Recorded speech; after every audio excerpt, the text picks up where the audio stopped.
So, yeah, getting this thing started, how would you describe what true self alchemy is and what do you speak about on there? What's it all about? Thank you, Gary. I love that question. We're diving right into the heart of it. I love it. Mm-hmm. So, we could start by just taking a look at the words themselves. I'm a big fan of words, I'm a big fan of the resonance behind words. So, let's start with alchemy. I know that's been a very hot word recently, for good reason. For good reason. I feel that a lot of a lot of us, especially those of us who are really connected to, let's call it the evolution of consciousness on the planet, are aware that the evolution of consciousness isn't about going heavily towards, let's just say, the light or running away from the dark. We're starting to understand that consciousness is a wide spectrum, a wide field of energy. And I perceive, and many of us perceive, alchemy as a merge of the energies, a merge and a mix of the energies. And the alchemist is one who is able to witness and be aware of all the polarities of life and understand and discern how to work with the polarities, how to mix them, and how to navigate life. I would say nature itself, the earth, is one of the original alchemists holding the balance of, let's say, life and death, light and dark, the cycles. And in that way, when we are engaging in alchemy, we are coming back to the origin of ourselves. And so in this case, what am I defining as the self? For our purposes, I'm using self in a playful way because the self, a lot of times can refer to, let's say, the individual, right? The one. But in this case, we can talk about the little self, or we can talk about the whole self, the expanded self. And my answer to that is, when I say true self, am I talking about the individual or the whole? The answer is yes, right? True self alchemy. Again, the polarities, the individual, the expanded. And true is an interesting word. I sat with it a bit when I was first playing with it, because what is the resonance of truth? Like, What that is the can't be, truth? right? That can be a very charged concept as well. Like, who is owning or holding the truth. But in this case, I hold that word very lightly, because let me feel how I would best explain that. In this case, to me, truth is something that is more of a resonance. It's less of an opinion or a certain perspective or a dogma or a belief or a story, but it's more of an attunement to a state of being. Yeah, that's how I would describe it. I would almost correlate truth with when you're tuning an instrument and you are aligning the notes. Yeah. Mm. So true self alchemy is the attunement of your smaller, greater self, and being able to hold all the polarities and perspectives all at once. Yeah. So you can have this individualized experience while also be connected to the expanded experience of yourself and navigate this world in that way. Mm-hmm. Well said. Thank you. That was good. Oh, great question. I think that's the most fun way I've ever explained that. I like it. It's yeah, it's interesting. What does this alchemization process look like from an outward point of view? I know it may seem a little in depth, probably is, but how would you describe what this has been like for you? How do you attune to this alignment? How do you tune yourself to the right notes in your life, practically speaking? Yeah, that's a wonderful question. And I think that's one that many of us are navigating with in this world, in this reality. When we're born into the world, this is something I've actually been reading about recently. When we're born into the world, we as babies learn to regulate ourselves through the connection with our parents. Like literally, like when they hold us, our systems regulate through connecting with them, through the heartbeat, through the body wisdom and experience. And for many of us, that is our point of origin to our true north, whatever experience we had when our bodies were first attuned. And I'm bringing this up because we are multidimensional beings, meaning we are beings that exist on multiple levels, multiple dimensionalities. And I'm sure anyone who is tuning in has a certain experience of that. One of those dimensions is our body dimension. And then we have our emotional dimension, our mental dimension, the spiritual dimension. There's many different layers. So finding that true north is a bit about being able to synchronize, finding your synchronization point across all these dimensions. Many of us still are exploring that, or maybe have a little bit of wobbliness around it, because sometimes we try and find it in the mental realms, right? Sometimes we're even trying to fix our emotions. For myself, for example, I did a lot of spiritual seeking, especially when I was younger, because I felt so wobbly and learned a lot of concepts. But it wasn't until I looked at all the different layers of myself and started to bring them back into their more, let's say, natural or base state before I found that set point. So body, emotions, self, mind, self, spirit, self. There may be many other layers, but just for the purposes of this, it's helpful for us to just kind of create a few containers that we can connect with. Mind, body, spirit. Mm-hmm. So for me, what helped me to begin my attunement actually began with my body, with rooting with my body. Mm-hmm. And I feel that this is a really important thing to talk about because, at least I can speak for myself, I spent a lot of time up here, like literally in meditation or dreams or astral traveling and finding the truth and connected to some very amazing experiences of consciousness. But it was almost like I was always slightly tilted until I actually started coming back into my body intelligent. Mm-hmm. Now, I think there's many of us who are more and more aware of it. There's a lot more discussion about somatic therapy and awareness, soma of the body. And people are, engaging more in things like yoga, active movement. The breath can, of course, be really helpful for the body-spirit connection. But my attunement really started when I got deeply, deeply committed to recalibrating my body and my nervous system.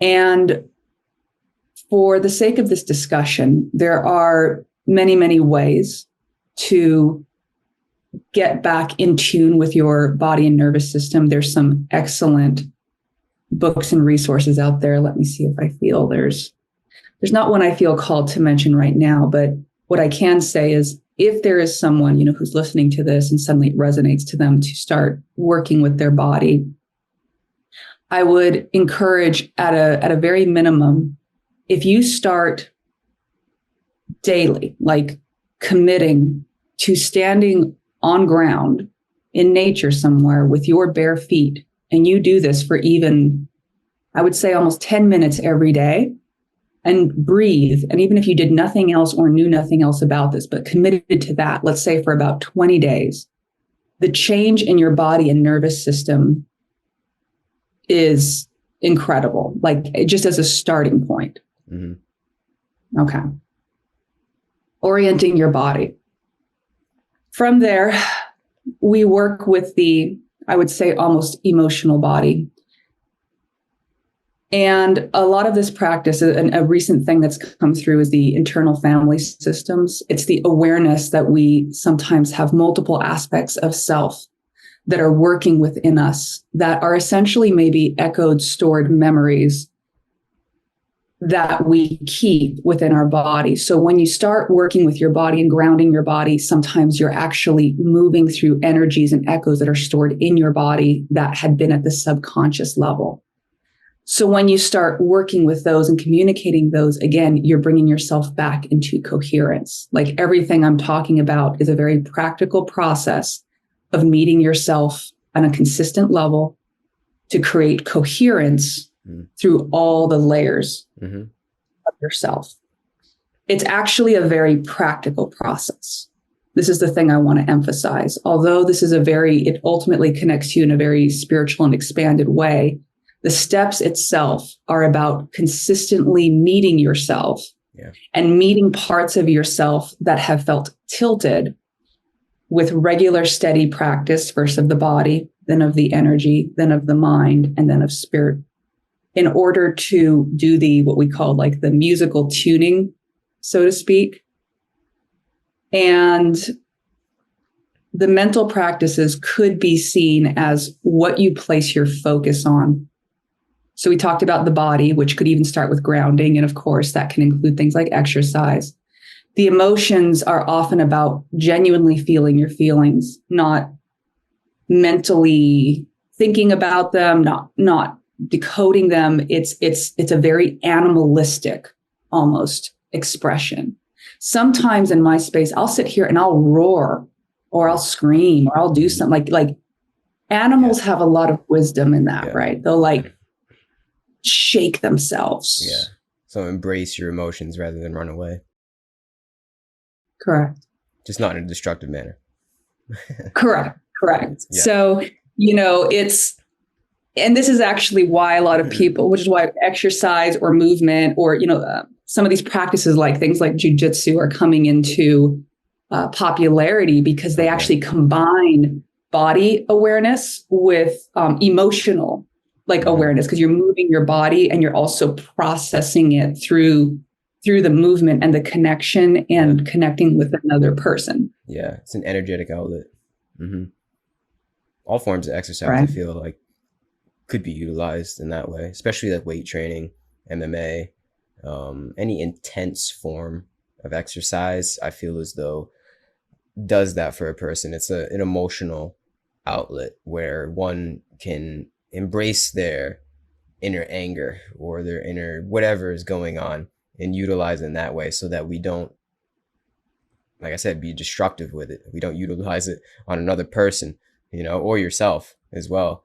It's just like a healthy way to embrace the animalistic instincts within us, because it's in there. Like you said, it's in there, and you either ignore it, you either run away from it, and that causes suffering, or you work with it in the wrong way. You just got to work with the energy in the right way, I feel. And once you do, I don't know. Yeah, just once you know how to work with the energy, it is quite practical for sure, and simple. It's simple to have routines like regular exercise, or regular, outlets, whatever it is. Like I said, it's very simple to do that. And once the thing is too, sorry to take over. I know you were talking. The thing is, I love it. What? that once you know how beneficial it is, it just feels right. Like it just feels like, yep, this is what I got to do. I got to hit the gym. I got to do some yoga today. I got to go roll on the mat with some dude, because or else, it's kind of like that, or else I'm going to feel this way.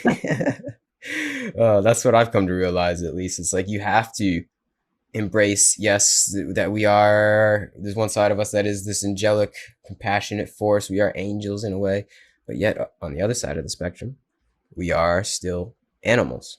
And you can't ignore that as much as you want to, and as much as your ideals tell you you're not.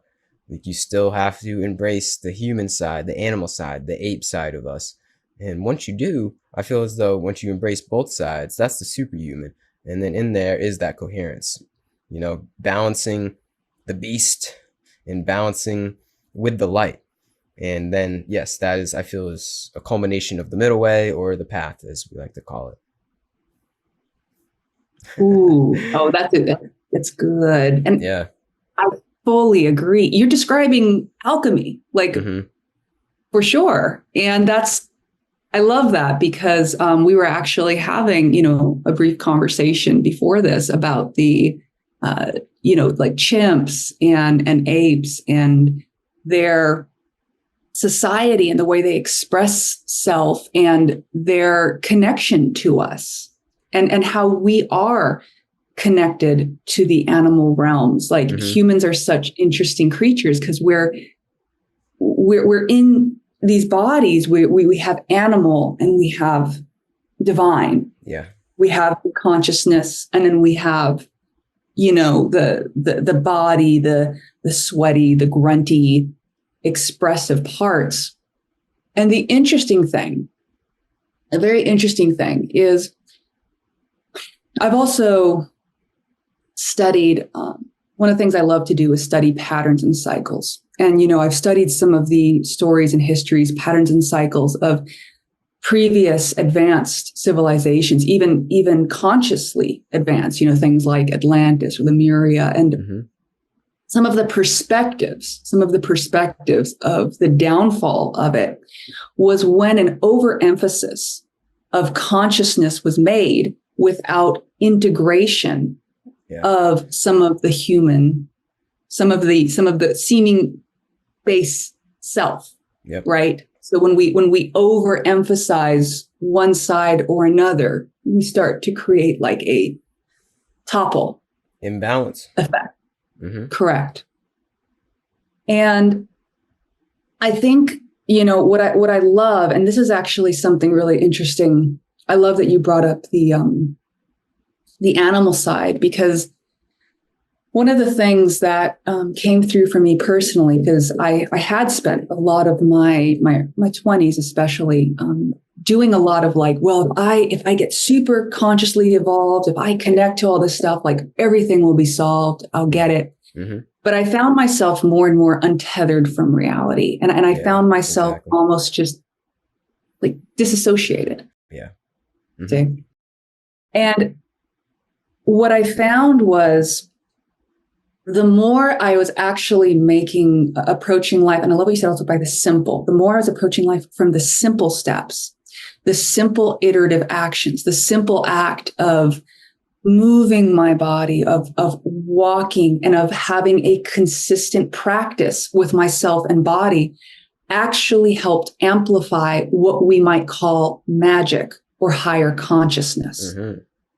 It was actually the application of the most simple, basic steps that has, I felt, allowed me access to some of the deepest realms and understandings that I have ever been able to tap into. Amen to that. Yeah. It's well said. I don't know what to say to that. It is well said. It's true though. I was like, where's my mic? Yeah, that's a mic drop moment. No, it's very well said. Moral of the story though is it starts with the body. It really does. If anyone's wondering, listening to this, like, what do I do? Where do I start? What are these people talking about? It starts with just creating healthy routines for oneself, healthy rituals surrounded around the body. You have to be healthy first. It doesn't mean you have to be a health freak, but just some basis of health. Taking care of the base camp of the body. I like to look at it as the body almost like a membrane, or maybe a radio tuner. Some people use that metaphor. Whatever metaphor you want to look at it, it's like energy passes through.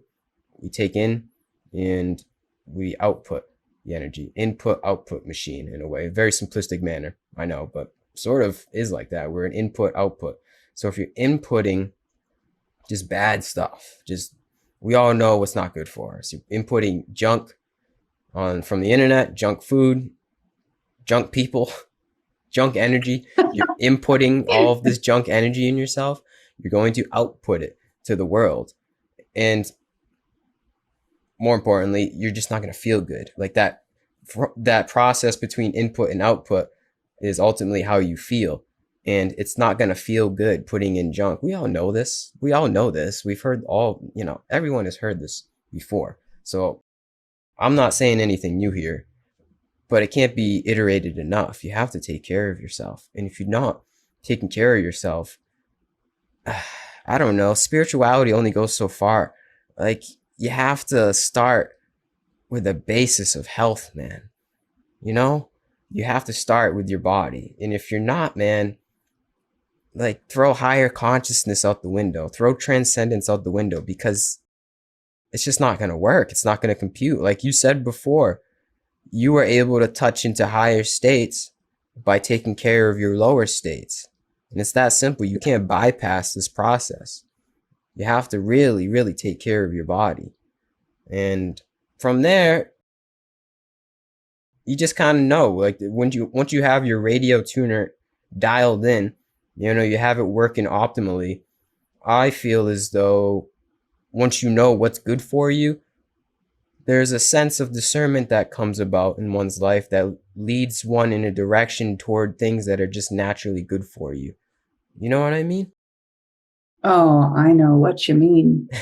And that's super well said. It's super well said. And here we can even riff on this a little deeper, because even though, from one perspective, you're right, like this has been said a lot, I feel that this is of such great service to all of us to not only hear and remember this, but I have found, if one views themselves potentially as an alchemist or a magician or a wizard or a priestess or what have you. I like to say I'm a wizard. Yeah, you are a wizard. That's I'm Gary Potter. All of the most empowered wizardy magical beings that I know are such because they follow some of the most simple, these basic practices, because our bodies are essentially our wands. Yeah. Our spines are our inner wands. They are what helps not only bring through some of the greatest information, but for those who are tuning in, first off, you are also, of course, wizardesses, or however you identify, because otherwise you wouldn't be connecting to this level of frequency of what we're talking about. And if you are excited about attuning yourself more, in the sense, true self-alchemy is about bringing yourself to the level of attunement that the elements of yourself that are not you not only effortlessly fall away, but you are able to engage with life at such a level of discernment that moment to moment, you're like, yes, no, yes, no. And you can navigate, right? Mm-hmm. And this comes from, we're talking about these physical practices, the health of the body. This is like, let's call it keeping your wand clean, keeping your attunement clean. These basic, simple, maybe even seemingly boring practices are the daily steps you take so that moment to moment, as you are Gandalfing around in the world, you are able to just meet the moment with the precision of magic it needs. Because here's my fun thing. I love talking about Gandalf, because if you've ever read the books or watched the stories, we all know he's an incredibly powerful being. But a lot of times the way he moves through the world is with a few simple words, or maybe he shines a little light, or he does, most of the time he's not just okay, dragon, or fireball or something. He's always present, and he's always applying precise knowing to the moment. Precise knowing to the moment. And he's sometimes there and he's sometimes not. He knows when to be. He always says the wizard, always arrives exactly on time, exactly what he's meant to, or she's meant to. Yeah. And in this way, the simple practices we use help us be precise with our application of magic, of precision, of consciousness, however you want to look at it. Yeah. Well said again. That's for sure. Damn. Shout out Gandalf. Shout out to Gandalf. There's got to be something in there too, how he went from Gandalf the Gray to the White. Some symbolism in there that's resonating, but I can't explain it at this point. Do you know what the story is behind him?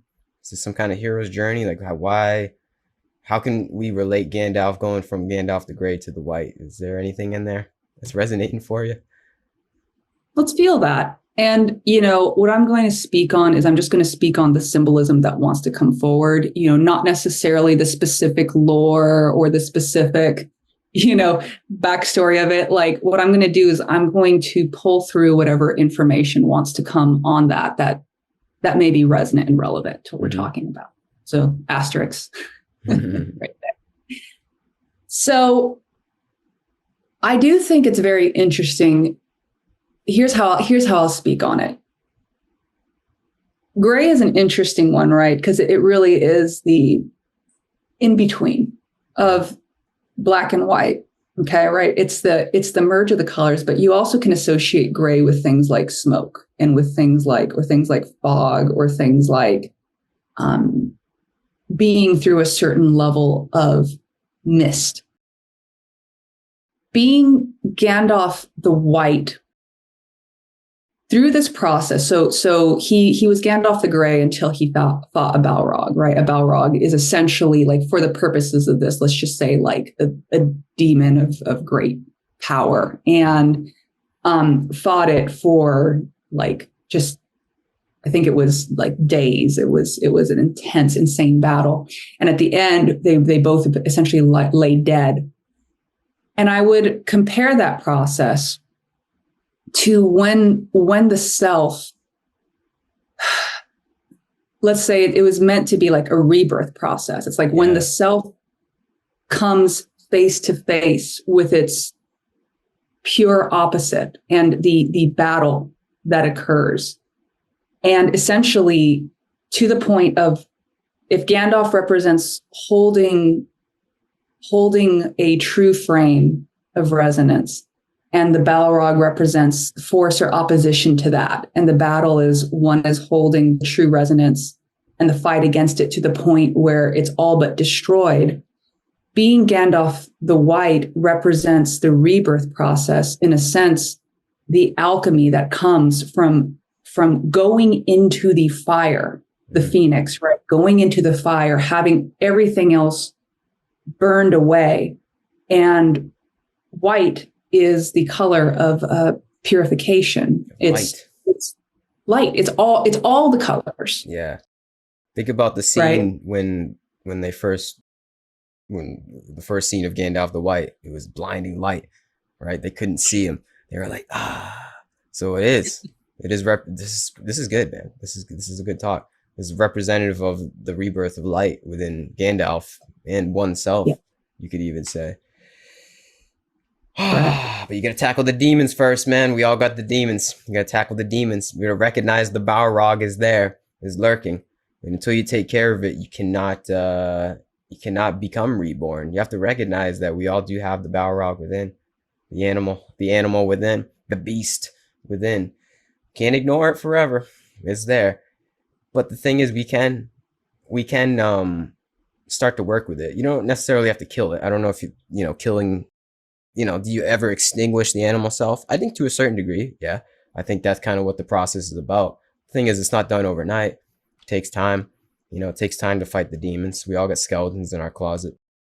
So it takes time to be able to alchemize and become the warrior of light, one could say, become your own Gandalf the White. But it's possible, because I think that's what this whole path is about, honestly. I think it is about becoming light beings, and this may be a little esoteric, but I think that's what we're doing. Is we got to this point of the body, but I really do believe what we're doing is evolving out of this body and becoming disembodied, right? That might seem a little scary, but I think we're becoming these disembodied light beings. You can feel that when you tap into yourself, your sense of consciousness, that it extends past the body. But it's almost like we're trapped. We're not really trapped, definitely not trapped, but we're using this as a vehicle to metamorphosize outside of the body, I believe. That's where this whole thing is going. refining ourselves out of the animal. We needed to become the animal at first to be where we are now. But now we have to start to work with the animal, transmute the animal, and then ultimately we do become these beings that I can't even think to describe. I can feel it though inside. You know, you could probably feel it within yourself, where we're going and where we're evolving and where this is all leading to, you know, the kingdom of heaven within, as they say.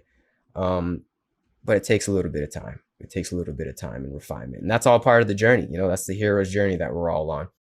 But I do think, and like I said, it might seem a little esoteric, what this is all coming to, leading to for all of us is eventually transforming somehow, some way out of these bodies and becoming, you know, astral, etheric in a way. And that is our metamorphosis to Gandalf the White. Yeah. Oh, that's fun. I love that. May I riff on that a little bit? I would love That's what we're to doing. hear We're some. riffing. I'm loving that. Yeah. You know, an interesting thing. So one of my personal skill sets, I call it energetic navigation, because I have long since studied the cycles of life, the cycles of patterns. I'm versed in even things like astrology or the gene keys, things like that, which I refer to as data points, because I understand some people look at it and they may get a little, there's a lot of polarity around these topics. But what I explain to people is when you look at all the different patterns of life as data points, just like you do with cycles of history, cycles of anything coming into the space, and you take a step back, it gives you a more comprehensive map that you can explore. So that being said, I study a lot of cycles, and one of my skill sets is I have the ability to decipher patterns of energy.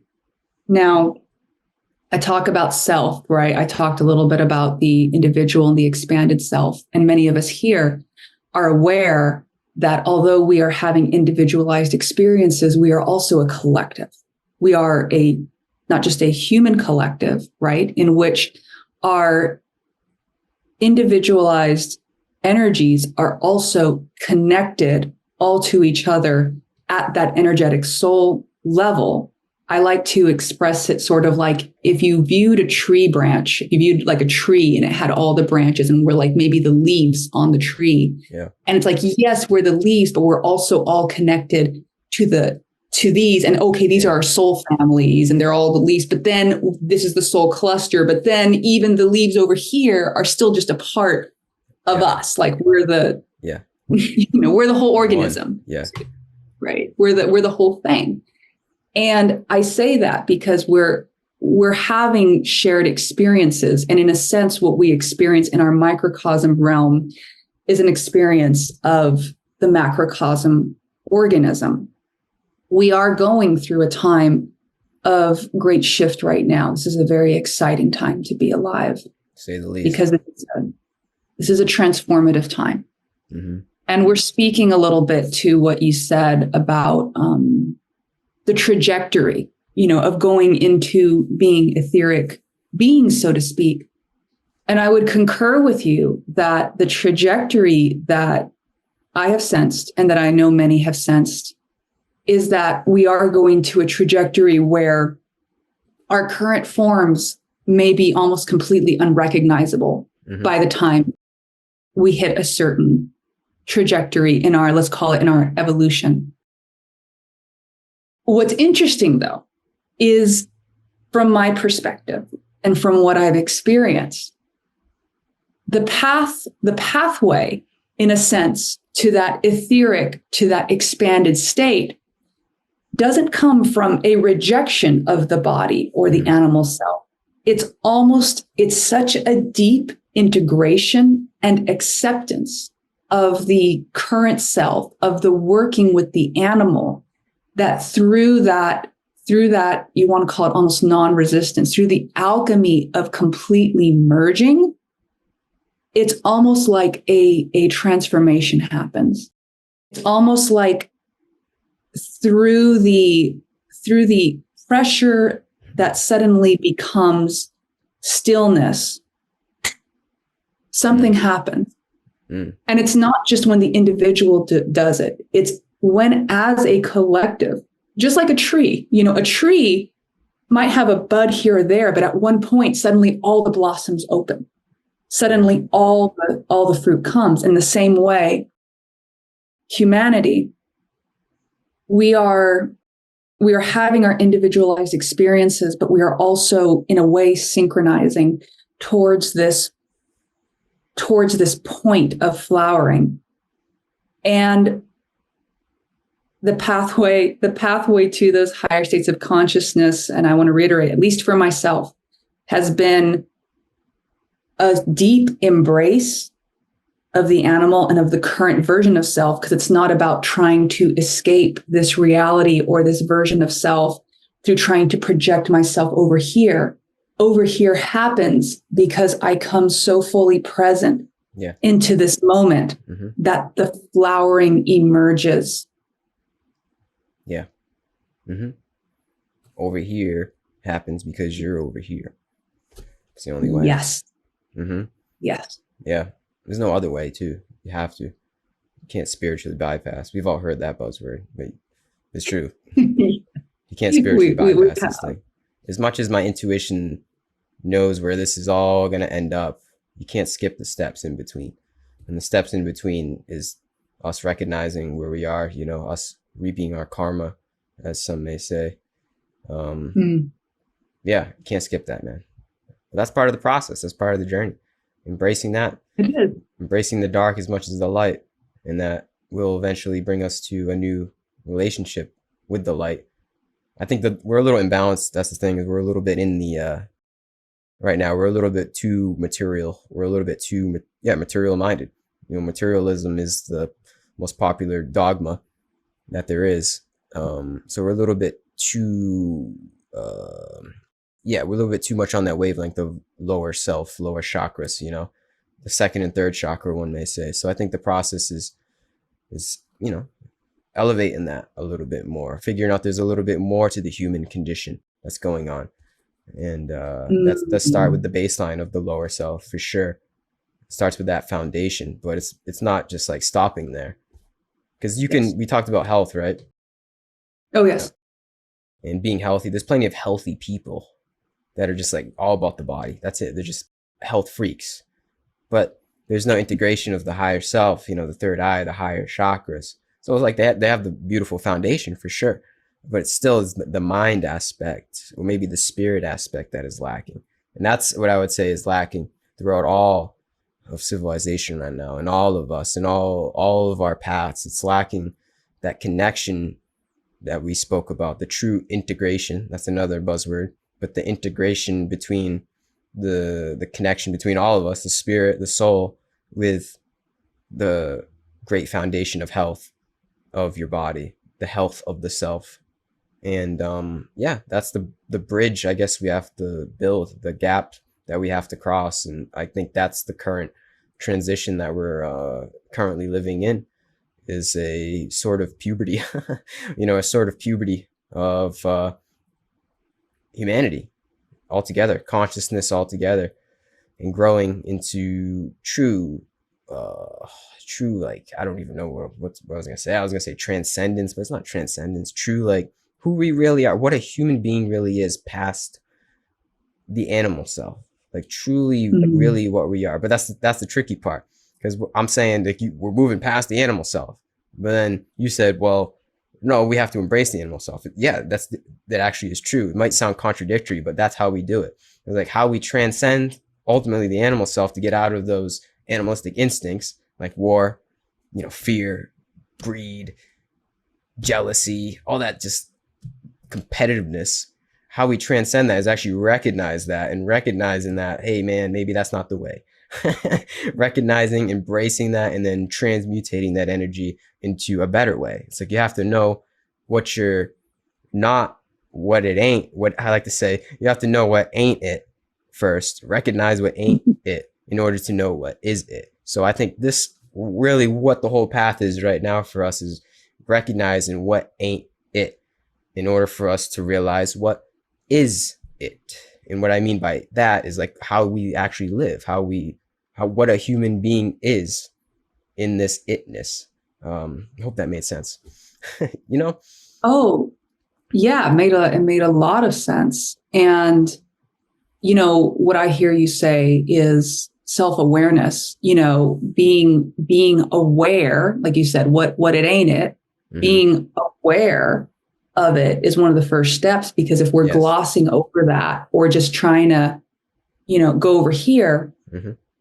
we're maybe the word bypassing. And on some level, we're trying to maybe bypass and here's the interesting thing, because I love that you brought this up. Here's the really interesting thing. The reason why I have perceived, at least for myself, the embrace of the animal, we're using kind of animal as a shorthand, but let's even say the embrace of the shadow. Shadow work has been a real popular thing lately. Mm-hmm. And shadow, the real simple explanation is just anything we just don't want to look at.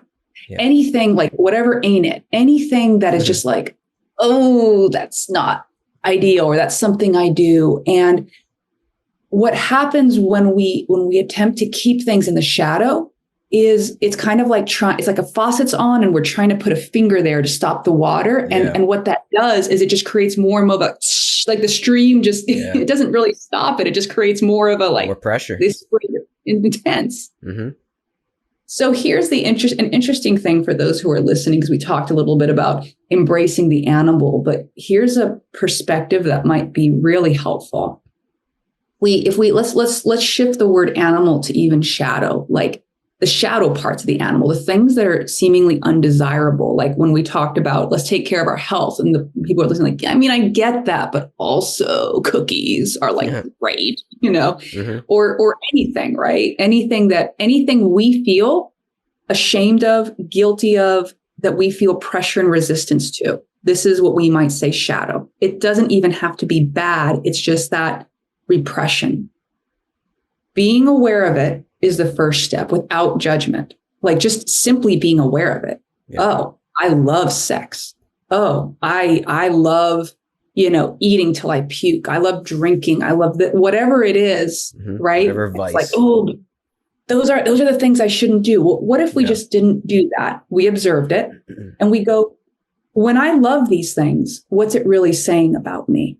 Okay, maybe if I love drinking, I love entering transcendent states where I feel a different level of consciousness. Sex, I love feeling energy through my body. I love feeling empowered and good, right? Eating a lot of food. I love tasting and being just direct with life. And what I'm saying there is, in every single shadow, there is a gift. In every single shadow, there is a transcendence. As an alchemist, when you look at the shadows without judgment, you have the raw material. And what you start to do with your animals, you go, boy, you really like doing that, don't you? And they go, yeah, I like doing that. And you go, great. What are some of the ways we can play with that? Where you and we don't have to play this tug of war, and instead we can have those in life and be curious. And this is where you get tantric yogis, for example. We're not going to repress our sexual energy, but how can we play with it and guide it and breathe it in? So now we're doing art. Now we're doing other things. Now we're consciously working with our incredible amount of energy. How are we, instead of just consuming food or something until we're, sick, where are the places where, like, my body wants to be nourished? Okay, let's play with the different foods that could nourish it. I'm not going to restrict you, but we're going to be mindful of it. We're not doing it unconsciously. And we're going to reprogram our relationship with food. Mm-hmm. And this is how we start working with the animals and the shadows. And suddenly, you know what happens? All that energy that was spent repressing or running away from or feeling guilty suddenly gets unlocked. And that's the lightning bolt that happens when we're alchemists, that suddenly transforms us from Gandalf the Grey, so to speak, to Gandalf the White. Yeah. Because now that the energy doesn't have to be locked in battle with the animal, now you're riding on the back of the animal and you guys are like, forward. And this is the shift. That's good. Very good stuff. Very wise, powerful. Danielle. Appreciate Yeah, you. that's the Appreciate you, shift. Gary. Where does this all come from for you? Like, how did you get on this wavelength? Because I feel as though that's the hardest part of this whole thing. Yes. Getting the message, getting the glimpse into this alchemization, knowing that it's even possible, seeing outside of the pains and pleasures of the body, knowing there's a little more going on, you know. Where does this all come from for you? How'd you get on this wavelength? Great question.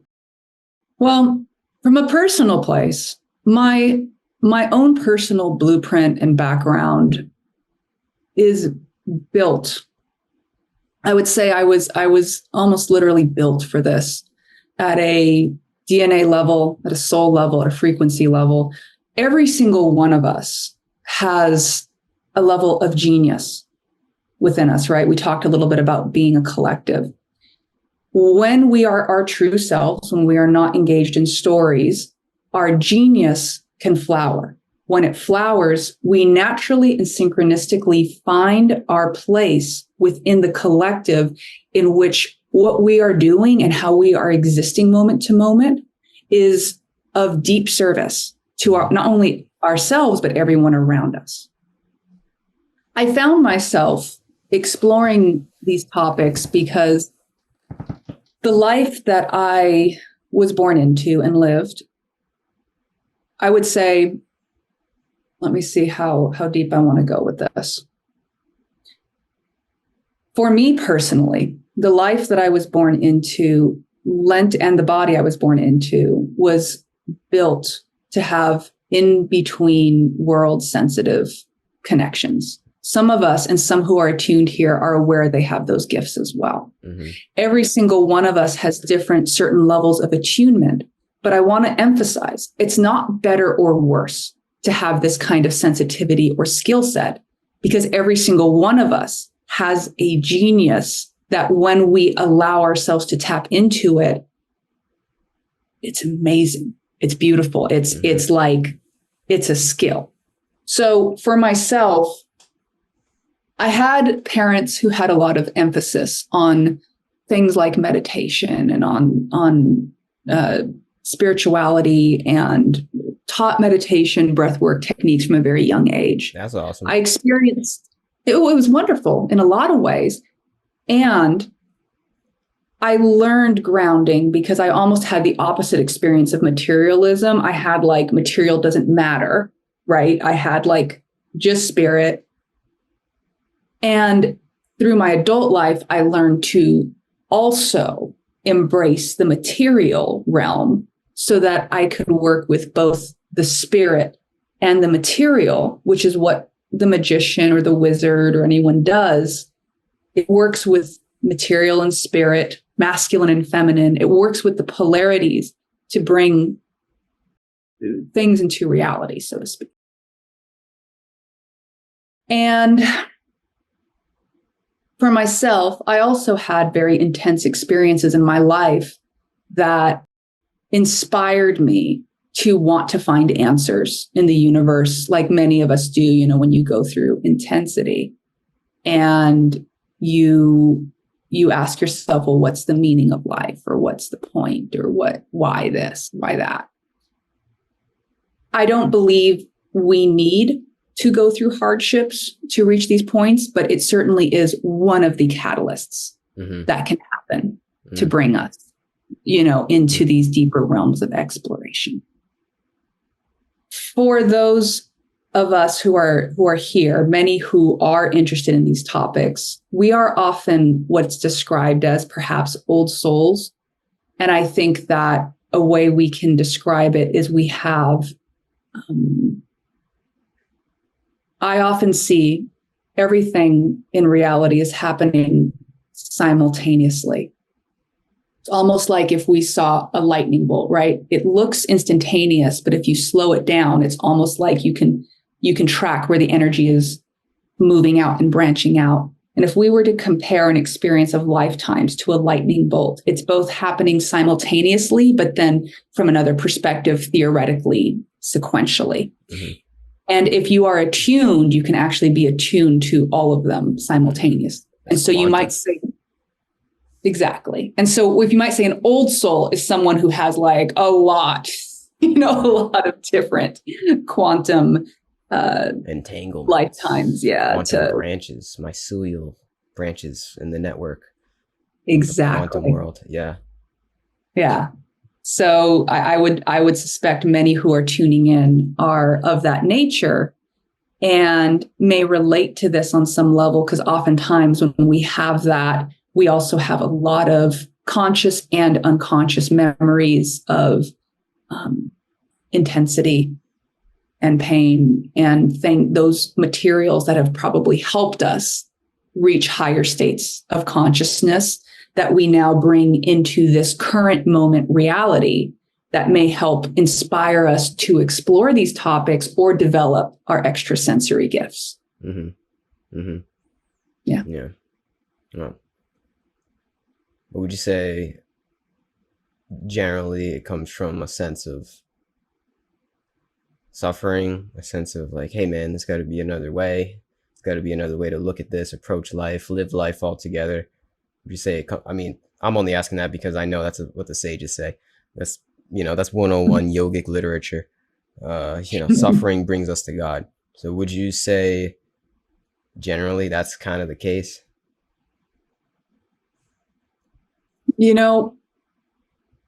I would say that our relationship to suffering has frequently been the catalyst for exploration and transformation.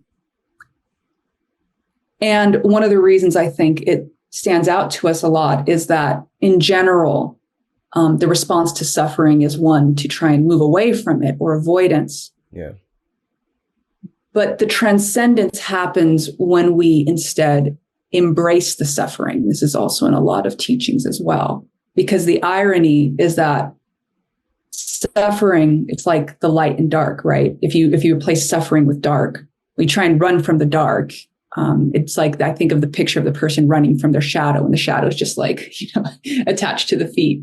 And then you're just like, oh, I've just been running so much. Yeah. And in the same way, when we're trying to like fix the suffering, there's like this great joke of like, all right, I'm going to figure this out. I'm going to get all the information, all the knowledge. I'm going to do the spiritual transcendence. And it does, in a sense, develop ourselves only to come back to the start and realize that the answer was to embrace the suffering all along. Yeah. And yet it's almost like a chicken and egg question. Like, yeah, what came first, right? Right? Was it like, would you have reached the transcendence if you didn't go on the hero's journey, so to speak? And I think that's the cosmic joke, which is like suffering is both completely required and not required at all. Yeah, exactly. Yeah. It sucks, but it's also grace at the same time. Yes. That's my thought. I get it. Yeah, I get it. Damn, this is a good talk. Great question. It is. It is. Oh man, I don't really even know where to go from here, man. Well, I guess maybe if I asked you a question. Yeah, whatever you got, hit me. So I'm very curious. What right now, we're at such an interesting point in our lives, individually and collectively. What right now do you feel is the most important thing for a person to focus on in their day-to-day life if they want to truly not only embody, we can say the true selves, but embody the version of themselves that's connected to the timeline and reality where they are their most expanded, evolved selves? That's a good one. I would say day to day, develop a meditation practice. Simply, in a very general sense, I think if we all found some sort of meditation, and I'm speaking like actually, anapanasati meditation, breathing, if we all had that 10, 15, 20 minutes a day, it would do a lot of good, I think. Time to just disconnect from all the goings on of our lives, all the drama, all the narrative, all the phenomena, TikTok, Fox News, whatever's going on in your life, to just find a little bit of quiet time. I feel as though would be the most efficient way for all of us to reach that. And that's very generalized. I know there's different yogas, there's different ways to the way.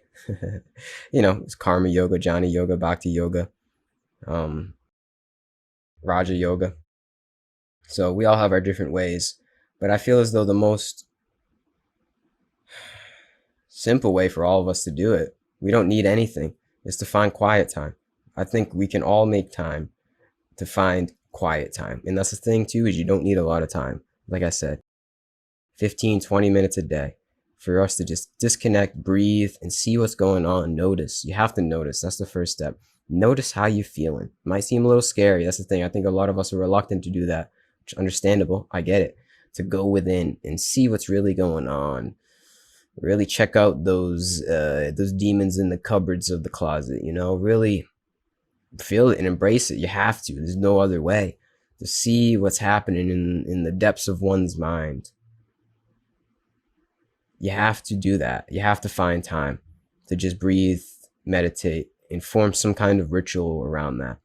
And I don't think it's for everybody, for sure. We all have different minds, but I think a good majority of people could benefit from that at this point. Just simply meditate, man. Simply meditate. And then that's, if you want to say one thing, because that's what you asked, like what's one thing? That's the number one thing. But obviously there's other things to take into account that should be built upon the meditation, like a yoga practice, a workout practice, an outlet of creativity. All of those could be also looked at as a meditation. But since you asked for one thing, just simply slow down, breathe, and chill. That's it. Find some time to chill where you don't have to be like engaged in something, caught by some kind of stimuli. Just chill, man. Just find some time to chill. Ooh, You agree? Well said. Well said.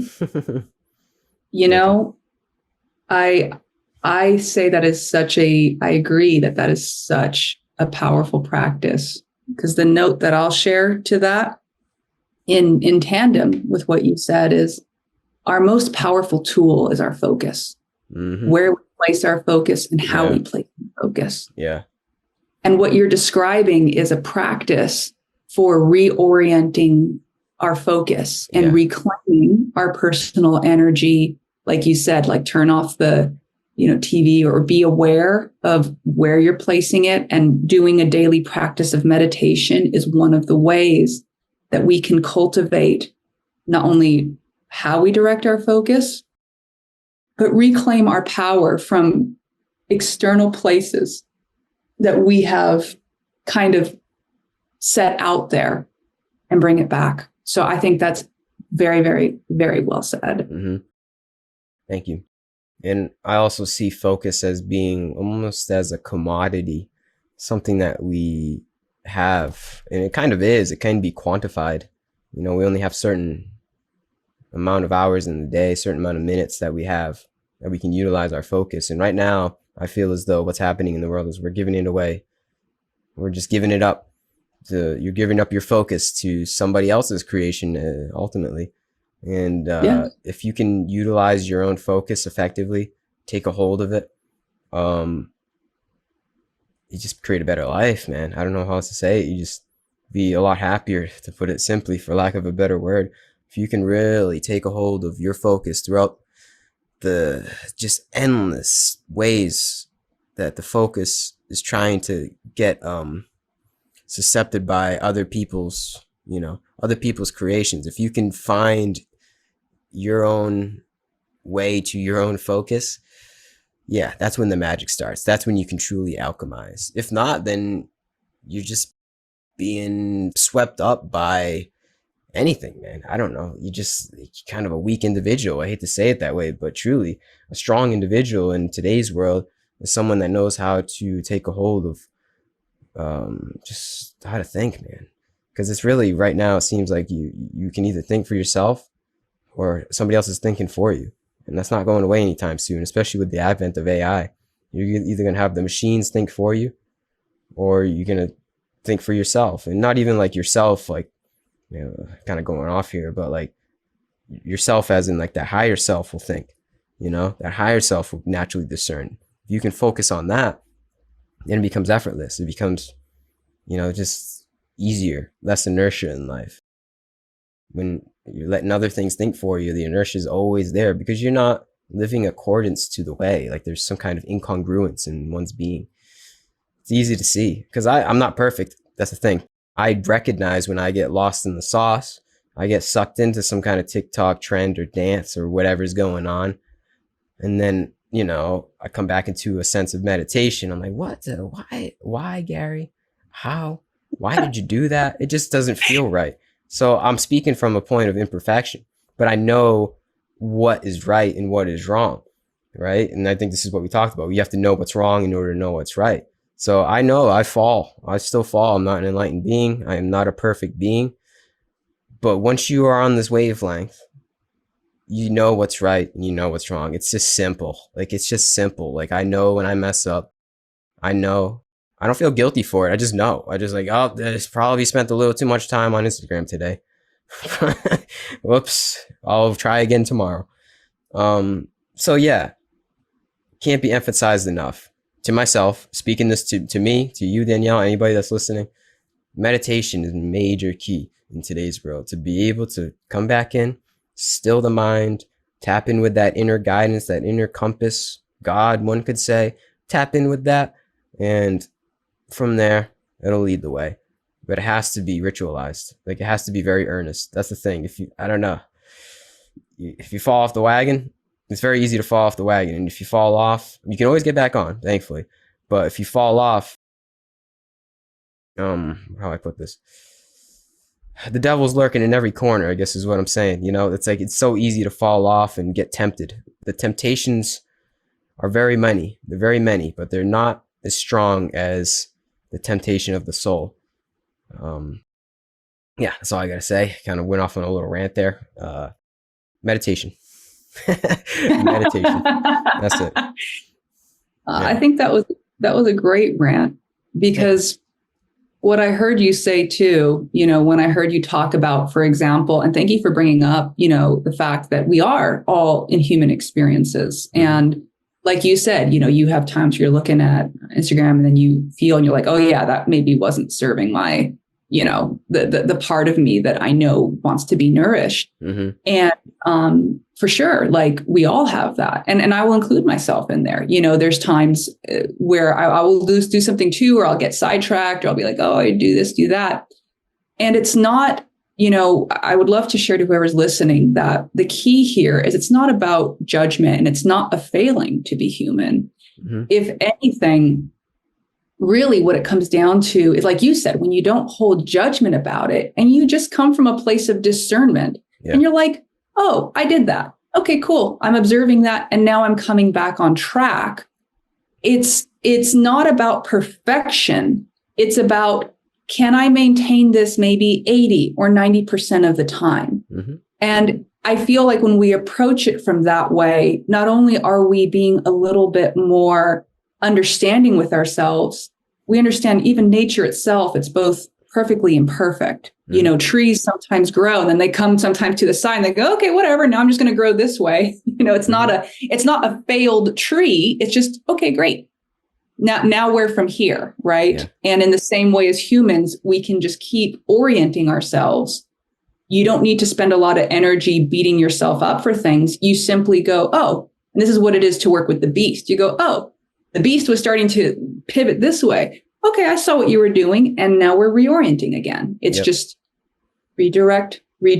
And that consistency you talked about is the ability to keep patterns in place that support us versus feeding into the patterns that diminish what we are focusing on. Yeah, it's all about building the right patterns. We are literally creatures of habit. So if you can structure your life with good habits, simple habits, that's like the life of a monk. That's literally what a monk does. That's what monkhood is all about. You are in a very regimented lifestyle that is pretty much your entire life is the ritual. to be devoid of any distraction. Yeah. You don't have to don the robes and become a monk and change your name, but you can learn from that and take essences of the monk into your life. That's what I do, at least. That leads ultimately to a great simplification of life, because I feel as though that is where this all leads to, is a great simplification. The discernment, the discernment leads to simplifying the rituals. And yeah, Rome wasn't built in a day, for sure. It's not overnight this happens, but it does actually happen relatively quick. I feel as though in the last, I'm pretty young, but in the last, like, I don't know, 5 years, I've changed a lot, for sure. In 5 years, I don't know, depending on how you look at it, it may seem like a long time, but it's really not. That's nothing. True. 5 years is nothing. I don't feel like it. In terms of changing, like changing your soul, like 5 years is nothing. I'm just saying I've been about on this path, per se, in this form of Gary for 5 years, I'd say. And yeah, night and day. I see it as a reincarnation. And yeah, so we could say it's not overnight, for sure, but it's not. If you were really adamant about this, if you're really earnest in one's pursuant of this connection with God, with a greater self, it'll happen pretty quick. Happen effortlessly too. It'll just happen. It's just natural. You just naturally blossom. The flower of your life will just naturally blossom. Honestly, and it may sound like Gary, come on, man, grandiose, cliche, really, come on, hippie talk, but no, it's real. It's real stuff, man. And the thing is too, right, is we can talk about this all we want. We've talked about this for like an hour and a half now. There's only so much a podcast is going to do for you. There's only so many YouTube videos that you could watch, or how many books you could watch. Ultimately, when it comes down to it, you just got to do it, man. You just got to do it. We all do it in our own way. I recommend meditation, but you gotta walk the path. You have to walk the path yourself. Nobody else is going to save you. Jesus ain't coming back. Maybe. I don't know. That's a whole different discussion, but you got to be your own Jesus. You got to resurrect the Christ consciousness within yourself. That's really what it's all about. And nobody's going to do it for you. Definitely not me. I'm definitely not going to do it for you.